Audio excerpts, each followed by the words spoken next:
Hi, my name is Frank Perini and welcome to this first tutorial course on Microsoft Project. We'll be taking beginners all the way from the absolute beginning of Microsoft Project all the way through to the advanced levels where we can look at advanced reporting, cost, scheduling. It's a great course. So whether you're a brand new program manager, project manager, or you're experienced but you're just looking to refine your skills and learn more about Microsoft Project, this course is for you. I am going to assume that you have Microsoft Project already installed. If you don't, just be aware that you can license that from Microsoft. So one thing I want to point out is to make sure that for this course that you have the desktop client installed. The most basic version of Microsoft Project is web-based only, but for this course we're going to assume that everybody has the desktop client installed, which really gives you access to some more features that I think will benefit you. So let's open up Microsoft Project, and I have a new blank project file here. We're not going to go into Microsoft Project just yet, but I do want to talk about some really important topics for beginners before we get started. Microsoft Project, one of the biggest pitfalls, traps, is it looks just like Microsoft Excel in a lot of ways.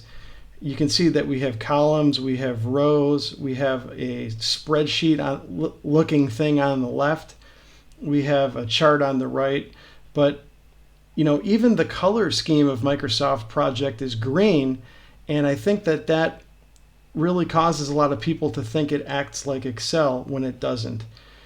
Microsoft Project really needs to be thought of as a database application.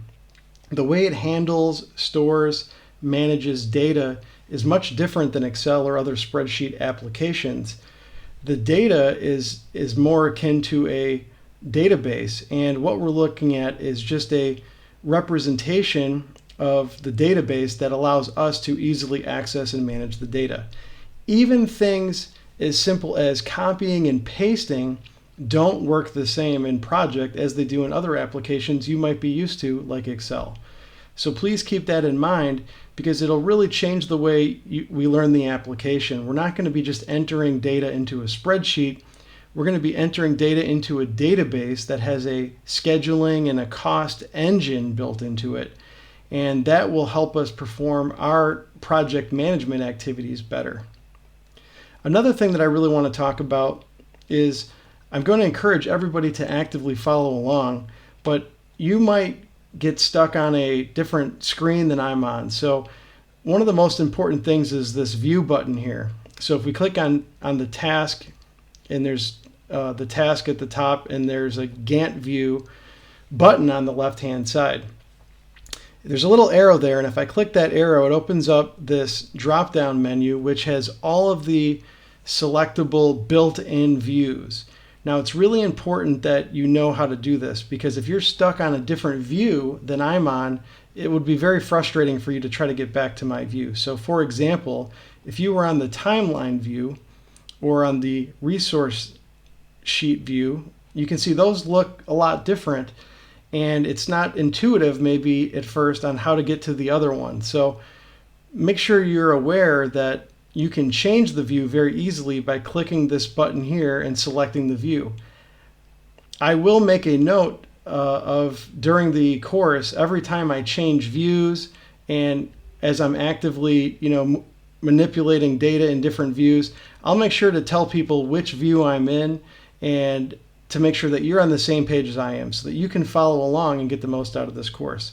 So let's go back to Gantt chart, and you can see that by clicking Gantt chart, I'm back to that original view.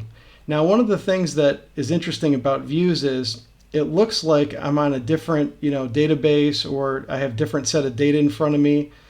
Some of the data looks very different or is organized in a different way. Actually, again, all of the data in Project is kind of stored in a database, and the view is just a different angle, a different perspective of looking at the same data. Some views might focus on tasks, some might focus on resources, some might focus on cost, but just remember that the view, we're all looking at the same data in this project file, this database, but you might get confused. So that's how you change views. So that's a very important topic. I also encourage you to follow along and actively participate as we develop these projects. Everything that I type, everything that I do, I encourage you to do as well, not just watch these videos. If you're like me, I learn by doing things. And I think most people are the same. So I really encourage you to follow along as an active participant. I will make these files available, but again, I think you'll get the most out of this course by actively participating. And with that, we're going to end today's video with just setting up the start date of the project. This is kind of one of the first things that you want to do when you create a new project file. So how would we create a new project file? Let's cover that as well. Well, just like in most Microsoft applications, you're going to want to click on File, and then there's New, Blank Project, and then there's some templates. So we're going to be working mostly in blank projects since we're going to want to create everything the way we want it. I'm just going to back out since we already have a blank project. And now that I have this blank project, we're going to start with the absolute beginning of a project. And what is the absolute beginning of a project? Every project starts with a charter. If you study PMI's Project Management Institute PMP certification, that's one of the things that they teach you is that the start date of a project starts when a charter is approved, and that's when a project manager is assigned. So we're going to go ahead and enter in the first task in our plan. We're going to call this charter approval. Just so that we have something to start with, we can come back to for the next lesson. And how do we tell Microsoft Project, when does this project start?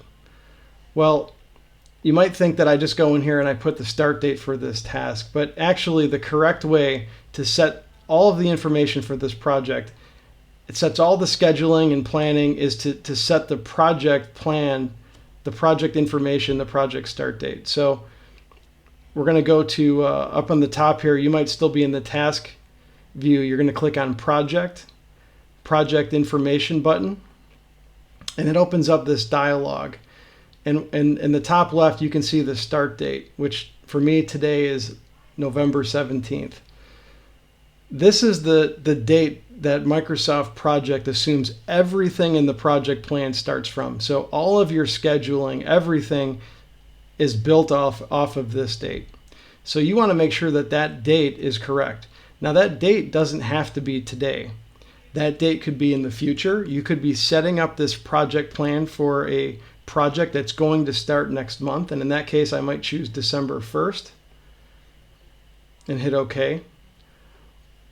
Or it could even be the past. Maybe this project started last month and you didn't get around to developing a project plan, or your organization just suddenly said, hey, this is a project we started last month. We need to get it under control. Let's put together a project plan. We can even select a date in the past. So if this had started on October 1st, I could select October 1st. Okay, so now when I open up my project information dialog, that's the official start date of my project. And that's what all the scheduling in the scheduling engine of Microsoft Project will be based off of. Okay, this is in the project information dialog window. And another nice feature, we're going to go into some more of these features, but another nice feature of the project information dialog is this statistics button. If you click that, it opens up another little dialog that gives you a really quick snapshot of the entire program. It tells you the start date, the finish date, variance, right? Schedule variance, cost variance. It's a really quick way to get a 1,000-foot view at your program for cost, for schedule, for work. And this is a really handy thing. So sometimes if you have a quick question, you can pop open this dialog. Or if somebody else has a quick question, you can pop open this dialog and do a print screen and send it to them. It might just be something that's very handy if you're looking for a really quick and dirty type view. So that's it for today's video.